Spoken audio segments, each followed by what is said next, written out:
नमस्कार, अरुणाचल समाचार में आपका स्वागत है। मैं हूं मुरी शोभा। आइए बुलेटिन में सबसे पहले देखते हैं मुख्य समाचार। प्रधानमंत्री नरेंद्र मोदी ने आर्टिफिशियल इंटेलिजेंस के उत्तरदायी उपयोग और असामाजिक तत्वों द्वारा इसके गलत इस्तेमाल से विश्व की रक्षा पर दिया जोर। कहा, तकनीक के जरिए बढ़ी है कनेक्टिविटी और प्रशासन के हर क्षेत्र में पारदर्शिता।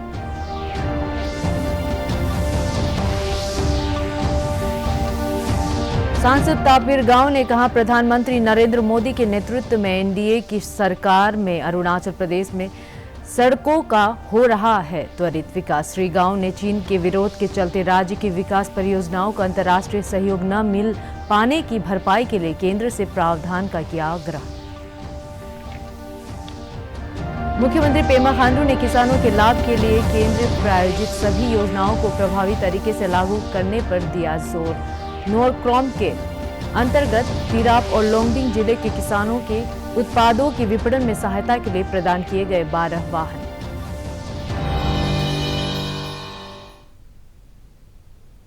प्रधानमंत्री नरेंद्र मोदी ने कहा है कि केंद्र सरकार ने भारत को विश्व में आर्टिफिशियल इंटेलिजेंस का केंद्र बनाने के लिए कई महत्वपूर्ण प्रयास किए हैं। कल वीडियो कॉन्फ्रेंसिंग के जरिए सामाजिक सशक्तिकरण के लिए उत्तरदायी आर्टिफिशियल इंटेलिजेंस यानी रेज शिखर सम्मेलन के उद्घाटन के अवसर पर श्री मोदी ने कहा कि आर्टिफिशियल इंटेलिजेंस का दुरुपयोग रोकने के लिए विश्व को एकजुट होकर प्रयास करने होंगे। प्रधानमंत्री ने कहा कि भारत ने हाल ही में राष्ट्रीय शिक्षा नीति 2020 लागू की है और इसमें प्रौद्योगिकी आधारित शिक्षण पर बल दिया गया है। श्री मोदी ने कहा कि विभिन्न क्षेत्रीय भाषाओं और बोलियों में ई पाठ्यक्रम विकसित किए जाएंगे जिनसे स्वाभाविक भाषा प्रक्रिया को मदद मिलेगी और आर्टिफिशियल इंटेलिजेंस प्लेटफॉर्म मजबूत होगा। प्रधानमंत्री ने कहा कि सरकार ने तकनीक के जरिए कनेक्टिविटी बढ़ाई है जिससे प्रशासन के हर क्षेत्र में पारदर्शिता बढ़ी है। श्री मोदी ने कहा कि सरकार चाहती है कि देश के प्रत्येक गांव में इंटरनेट सुविधा हो। प्रधानमंत्री ने कहा कि हमें ऐसे सरल तरीके खोजने होंगे जिससे दिव्यांगजनों का जीवन आसान बन सके। These tools and technologies have also acquired the power to learn and think. In this, one key emerging technology is AI. The teamwork of AI with humans can do wonders for our planet. Friends, at every step of history, India had led the world in knowledge and learning.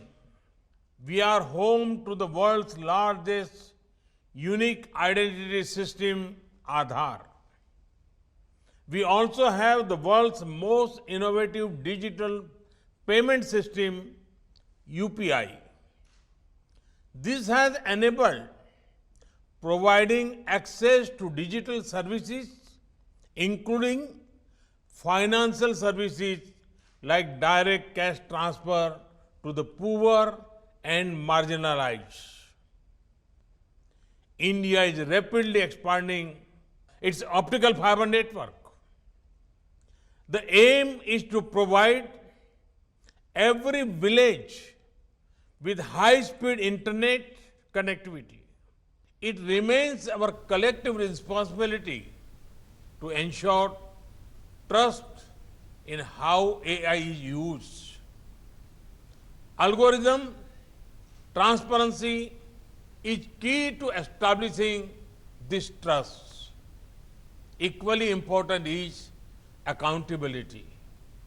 We must protect the world against weaponization of AI by non-state actors.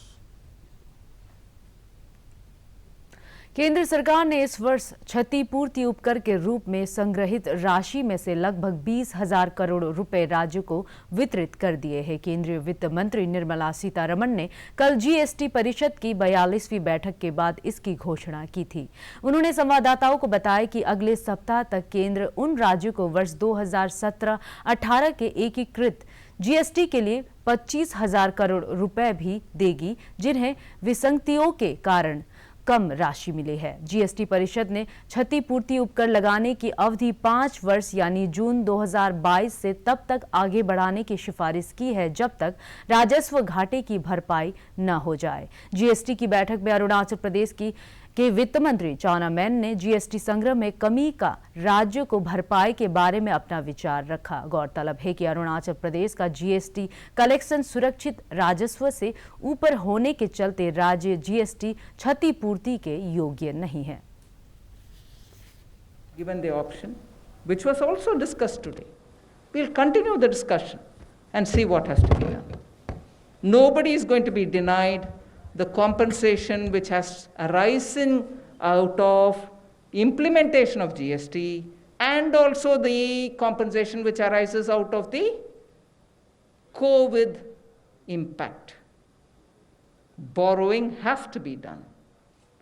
So for now, 24,000 crores, which has to actually go to those states which received less, will be given to them. But for those states which had received more, who shouldn't have received that, we are not.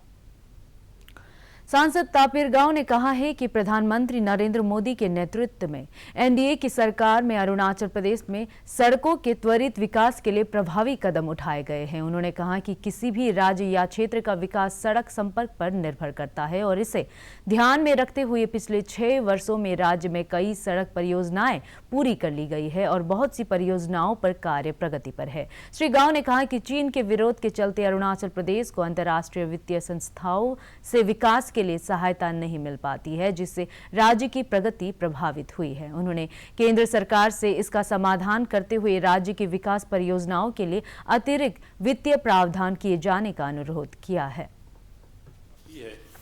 2 लेन पूरा complete हो गया। आपका Dibang bridge बनाया, आलूबारी bridge बनाया और Sisiri bridge सारा सब बनाया और पासीघाट से पांगिन तक 2 लेन है, पासीघाट से यिंगक्योंग तक 2 लेन है और रोइंग से अनिनी तक ऑलमोस्ट 2 लेन रोड कंप्लीट है और तेजू से वालोंग तक 2 लेन अंडर कंस्ट्रक्शन है। और आप ये जो ईटानगर से सेपा तक 2 लेन कंप्लीट हो गया है मोदी सरकार के समय पे। और अभी नया फिलहाल अभी टेंडर हो गया है कि ये तातो टू मेसुका 2 लेन और यिंगक्योंग टू मीगिंग टू तुर्तिंग 2 लेन अभी टेंडर प्लेस किया है। जब सड़क का इंफ्रास्ट्रक्चर्स आएंगे तो बाकी डेवलपमेंट, एजुकेशन, हेल्थ, इंफ्रास्ट्रक्चर्स, बाकी टेलीकॉम सारा अपना आप से आएंगे। चाइना का ऑब्जेक्शन के कारण हमको वर्ल्ड बैंक का फाइनेंस नहीं मिलता है, जायका से फाइनेंस नहीं मिलता है, ब्रिक्स से फाइनेंस नहीं मिलता है, एशियन डेवलपमेंट बैंक से हम लोग को पैसा नहीं मिल रहा है। तो इसके लिए हम लोग एक मेकानिज्म गवर्नमेंट ऑफ इंडिया करना चाहिए कि अगर वर्ल्ड बैंक का फाइनेंस हमको नहीं मिल रहा है तो internally government of India in lieu of world bank assistance, financial assistance, इसका बदले में हमको इंटरनल अरेंजमेंट करके अरुणाचल को देना चाहिए, जैसे बाकी स्टेटों में आउटसाइड फाइनेंशियल असिस्टेंस जो मिलता है उसको देना चाहिए तो काफ़ी तरक्की।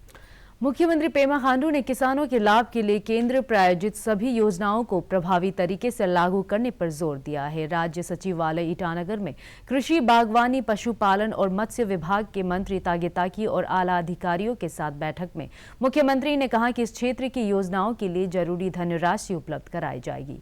उन्होंने कहा कि कृषि और संबद्ध क्षेत्रों की योजनाएं समयबद्ध और सीजन पर आधारित होती है और इसके लिए राज्य के शेयर को जारी करने में विलंब नहीं होना चाहिए। बैठक के दौरान केंद्र सरकार द्वारा पारित कृषि सुधार विधेयकों पर भी चर्चा करते हुए श्री खांडू ने कहा कि इससे किसानों की आमदनी बनेगी। मुख्यमंत्री ने संबंधित विभागों से ईस्ट सियांग, सियांग, अपर सियांग और लोअर दिबांग वैली जिले में धान की खेती में बीमारी से किसानों को हुए नुकसान की भरपाई के लिए आवश्यक सहायता करने को कहा।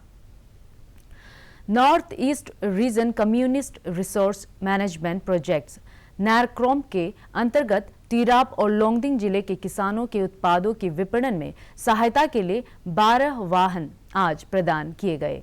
राष्ट्रीय कृषि और ग्रामीण विकास बैंक नाबार्ड द्वारा नामसाई में आयोजित एक कार्यक्रम में बैंक के जिला विकास प्रबंधक कमल राय ने इन वाहनों का लोकार्पण किया।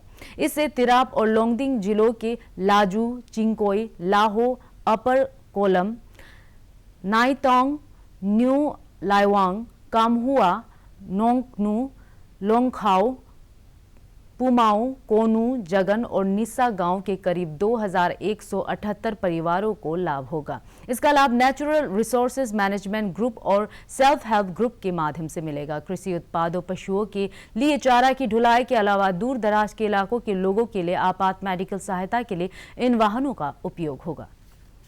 तो ये गाड़ी आप लोग का बहुत काम आने वाला है, नॉट ओनली एग्रीकल्चर प्रोड्यूस के लिए नहीं, आपको मेडिकल इमरजेंसी हो गया गांव में, एम्बुलेंस की कमी आ गई, तो ये एक एम्बुलेंस की तरह भी काम आ सकता है।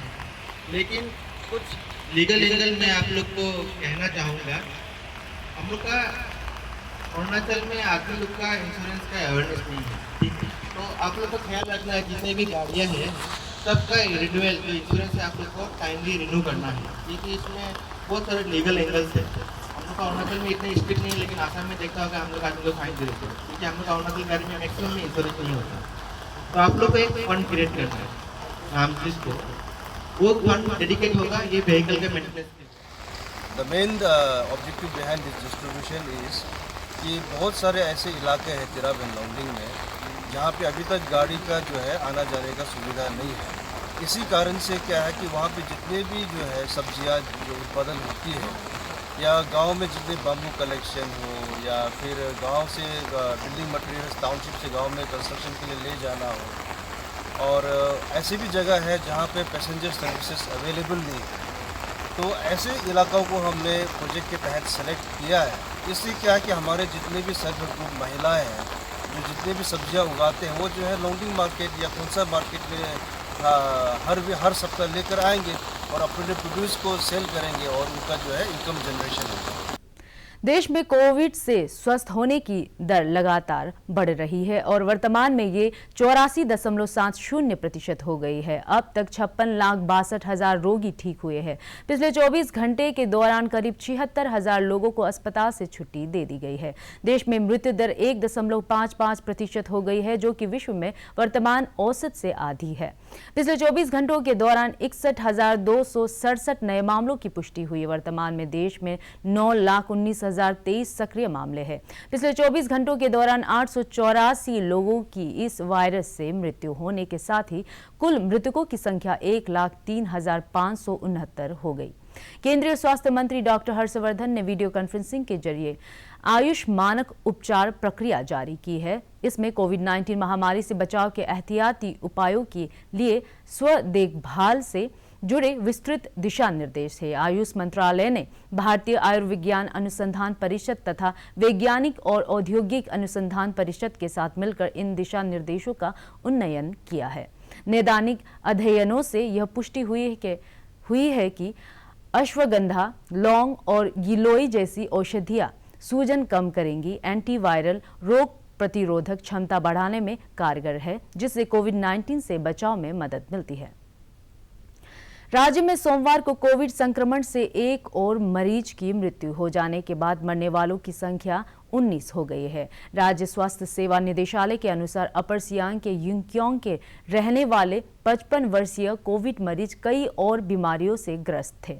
इस बीच सोमवार को कोविड संक्रमण के 235 और नए मामले दर्ज किए गए, जबकि 198 मरीजों के स्वस्थ हो जाने के बाद उन्हें अस्पतालों से छुट्टी दे दी गई। स्वास्थ्य सेवा निदेशालय के अनुसार सोमवार को आए कोविड संक्रमण के मामलों में सबसे ज्यादा 69 मामले ईटानगर राजधानी क्षेत्र से, जबकि 42 मामले वेस्ट सियांग से दर्ज किए गए हैं। लोहित जिले से 30 और चांगलांग से 20 और मामले दर्ज किए गए। प्रदेश में कोविड जांच के लिए 2,60,000 से ज्यादा सैंपल लिए जा चुके हैं। राज्य में कोविड संक्रमण के सक्रिय मामलों की संख्या लगभग 3,000 हो गई है। वहीं भारतीय जनता पार्टी के वरिष्ठ नेता और सांसद तापिर गाव ने कोविड-19 के संक्रमण से बचने के लिए दिशा निर्देशों का पूरी तरह से पालन करने, विशेषकर घर से बाहर जाने पर हमेशा मास्क लगाने की अपील की है। नौजवान है, दौड़िए, आप अपना हेल्थ को मेंटेन करना है। और मोदी जी ने जैसे कहा कि आप कुछ डिस्टेंस आप बनाए रखिए, और इसको हम कोरोना का साथ जीना होगा। ये एक दिन का इलाज, इसका कोई आज तक इंजेक्शन नहीं निकला है, इसका दवाई नहीं निकला है, तो प्रिवेंशन ही एक मेडिसिन है।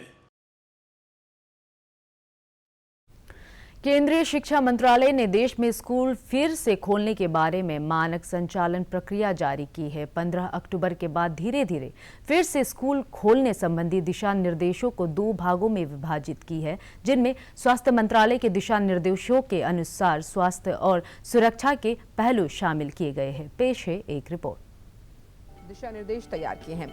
इन दिशा निर्देशों के आधार पर राज्य सरकारें स्कूल खोलने के लिए अपना खुद का एसओपी तैयार करेंगी। गौरतलब है कि गृह मंत्रालय ने राज्य सरकारों को 15 अक्टूबर के बाद चरणबद्ध तरीके से स्कूल खोलने की इजाजत दे दी है। इन दिशा निर्देशों के मुताबिक स्कूलों में साफ सफाई, सैनिटाइजेशन की व्यवस्था करनी होगी। स्कूल आपात देखभाल और हाइजीन से जुड़ी टास्क टीम गठित करेंगे। छात्रों की सुरक्षा, सोशल डिस्टेंसिंग सुनिश्चित करने के लिए स्कूल खुद एसओपी तैयार कर सकते हैं। छात्रों के बैठने की व्यवस्था करते वक्त सोशल डिस्टेंसिंग का पालन करना होगा। बच्चों के स्कूल आने जाने का वक्त अलग अलग होगा। सभी छात्रों, स्टाफ को हमेशा फेस कवर करना और मास्क पहनना जरूरी होगा। राज्य सरकारों के साथ साथ स्कूल में बच्चों को बुलाने से पहले अभिभावकों की जो सहमति है वो लेना जरूरी है। छात्रों की शारीरिक मानसिक स्वास्थ्य के लिए स्कूल पूर्णकालिक प्रशिक्षित स्वास्थ्य कर्मियों की जो उपलब्धता है वो सुनिश्चित करेंगे। साथ ही छात्रों और शिक्षकों के नियमित हेल्थ चेकअप की व्यवस्था करनी होगी। कोविड-19 का संदिग्ध मामला पता चलने पर तय प्रोटोकॉल के मुताबिक कार्रवाई करनी होगी। तो ये तमाम दिशा निर्देश। अरुणाचल समाचार के आज के अंक में इतना ही। जाने से पहले आप सभी से अनुरोध है कि कोविड-19 के दिशा निर्देशों का पालन करें, हमेशा मास्क लगाए, बार बार हाथ धोए और सोशल डिस्टेंसिंग के नियमों को मानें। हम कल फिर हाजिर होंगे अरुणाचल और देश दुनिया की खबरों के साथ। आप देखते रहिए अरुण प्रभा। नमस्कार।